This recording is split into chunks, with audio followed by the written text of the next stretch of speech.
Gusto mo bang malaman ang isang sikreto na natutunan ko sa aking mentor na nagpaginhawa ng buhay ko? Kung gusto mo malaman, tapusin mo tong video na ito. Videos that will make you wealthy and debt-free.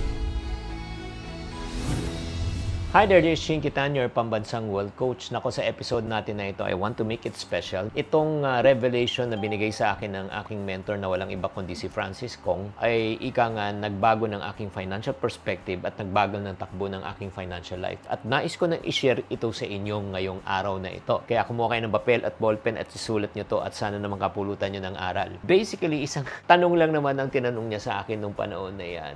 Tinanong ko sa kanya, Ninong, bakit wala pa rin nangyayari sa financial life ko? Parang di ako makausog-usog, parang kahit anong sipag at tiyaga ko, pero wala pa rin tinatamaan. Ang sagot lang niya sa akin ay ganito, check mo lang kung una, sino kasama mo, mga taong madalas mong kasama, at pangalawa, check mo lang kung magkano more or less ang kinikita nila buwan-buwan. So I started to make my own research at nagtanong na nga ako, more or less magkano kinikita? So nung nakita ko, yung average income namin hindi nagkakalayo. So binalikan ko si Francis at sinabi ko, Ninong, ito yung more or less ang kinikita nila at kinikita ko. At sinabi niya, ano napansin mo? Sabi ko, hindi kami nagkakalayo. Yun na yun.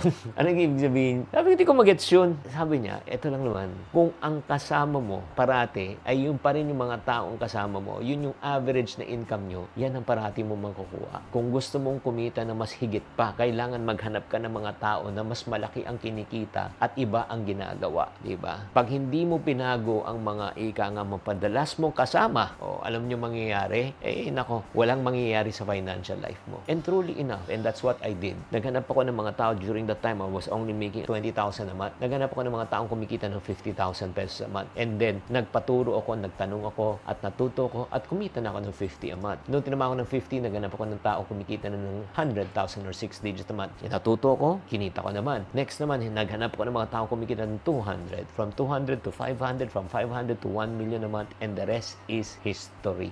That is one of the biggest revelation and realization that I learned. Kung ang kasama mo ay 4 na chismoso, panglima ka. Kung kasama mo 4 na tumador, panglima ka. 4 na sugarol, panglima ka. 4 na ika nga batugan, panglima ka. Kaya nga, tatanungin mo sarili mo, sino ang madalas mong kasama? Hindi ko naman sinasabi na iwanan mo sila, itakwil mo sila bilang kaibigan. Kaibigan mo pa rin sila. Pero pagdating po sa pamumuhay, pag-iisip, diskarte, kailangan baguhin po natin. Check nyo lang ito lang hindi naman pangahamak ng mga mayaman at mahirap. Pero paano ba mag-isip yung mga taong may narating at walang narating na lang? Yung mga taong may narating, yung mga syempre nakakaunlad. Naku, pag nag-isip yan, long term. Ang nag-iisip naman, yung mga walang narating sa buhay, short term. Diba? May sinulat nga akong libro diba? Yung Shopping Now, Pulubi Later. Travel now, pulubi later. Oo, pero yung mga mayayaman talaga, ginagawa, ipon now, ginhawa later. Ipon now, retire later. So, short-term thinking versus long-term thinking. At yung mga mayayaman talaga, kung mapapansin nyo, paano sila mag-isip? Nag-iisip sila kung paano sila magtayo ng negosyo. Paano pa kumita. Yung mga ordinaryong tao, nag-iisip paano makahanap ng mas magandang trabaho. Walang masasama trabaho, pero the reality is, yung income po ay may limit. Pero sa negosyo, walang limit. Diba? Yun po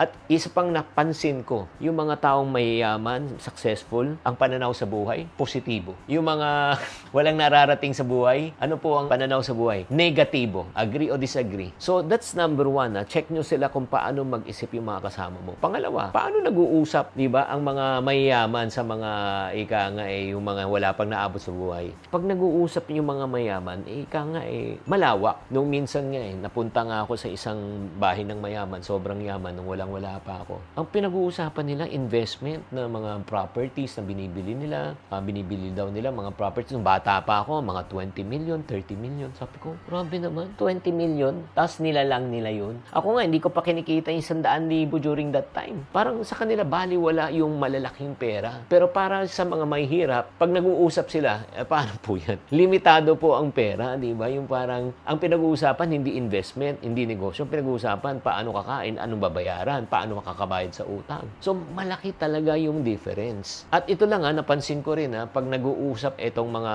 mayayaman Lalo na kung may isang anak sila or let's say may bagong na nagnenegosyo. Nag-uusap sila kung paano sila pwedeng magtulungan. Tutulungan nila. Ang isang nag-uumpisa, I can still remember nung nag-uumpisa ako, talagang marami rin naman sumuporta at tumulong sa akin nung nag-uumpisa ako sa mga Filipino-Chinese community. Pero yung mga negatibong tao, hindi po nag-uusap kung paano tulungan. Nag-uusap sila kung paano nila siraan. Diba? Yung parang, di ko lang alam, yung culture of toxicity, culture of negativity, and culture of crab mentality. Di ba? Lalo na sa social media, di ba? Kung may nakikita tayong mga taong umaangat, di ba? Di matuwa tayo para sa kanila. Huwag nating kainggitan, di ba? Gawin nating inspirasyon sa buhay. Next, pag-usapan natin, paano ba magplano ang mga mayayaman, di ba? Ang nagpaplano sila ng kinabukasan, di ba? Ang mga ika nga, walang narating sa buhay, ang pinaplano po nila, again, it's not about the future, it's about the present. Yun po ang katayuan nila, yung kakainin sa araw-araw. Pero ang iniisip ng mga taong matatagumpay at mayayaman po, ay inisip nila kung paano nila paplanuhin, palalaguin pa negosyo nila, di ba? At di lang yan, when it comes to plan also, ang mga successful at mayayaman, merong malinaw na layunin, meron talaga silang goal sa buhay.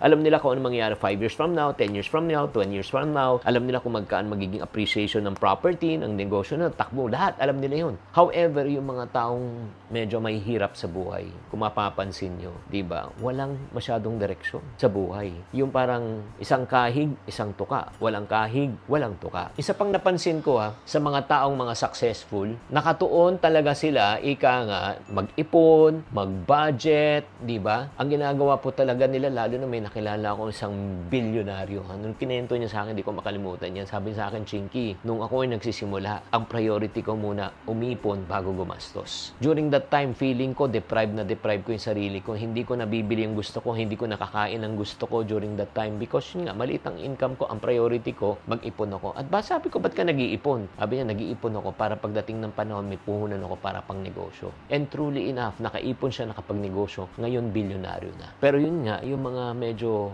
wala nararating sa buhay, ano pong ginagawa? Walang ipon, di ba? Ang iniisip po nilang talaga is paano makasurvive. Kaya nga, makikita mo talaga napakalaki ng diferensya ng mga mayayaman at ng mga ika nga, wala sa buhay. Kaya nga, ang tanong ko po sa inyo, habang pinapanood nyo tong video na ito, sino bang madalas mong kasama sa buhay? Kaya huwag kang magtataka kung ikaw nakikinig at nanonood ngayon, kung wala ka parang nararating sa buhay, gawin mo rin yung pinagawa sa akin ni Mr. Kong. Puntahan mo yung mga kaibigan mo, tanungin mo kung magkano ang kinikita nila, di ba? At baka masya ka na lang na pare-pareho kayong more or less ang average. Kung nakakalamang man sila o nakakalamang ka na, kaunti lang ang diferensya. Kaya ang hamon ko po sa inyo sa araw na ito, sa pagpapanood ng video na ito, maghanap po kayo ng mga taong mas magagaling po sa inyo. Maghanap po kayo ng mga tao na talagang mas mauunlad sa inyo. Maghanap kayo ng tao na talagang mas marurunong po sa inyo. Lapitan nyo, magtanong po kayo, matuto kayo, pumili ka na kung sino mo makakasama mo sa buhay. Sa huli, ang mga taong pinili mo ang makakatulong sa pagtupad ng pangarap mo. Maghanap ka ng mga taong may ambisyon sa buhay, masipag, positibo, gustong matuto, at laging naghahanap ng oportunidad. Kaya para sa mga tao, yan ang gusto nyo mangyari. Naghahanap kayo ng mga taong katulad niyan. Ako, meron na kaming The Iponaryo Movement na Facebook page na pwede kayong sumama. Doon, pare-pareho tayo mag-isip. Doon, very progressive po tayo. Doon, nag-encourage tayo one another na mag-ipon, magnegosyo, mag-invest para umunlad sa buhay. Kaya ano pang hinihintay nyo? Join The Iponaryo Movement right now sa aming Facebook private group. Tatandaan, tamang karunungan, tamang disiplina po ang susi sa pagyaman.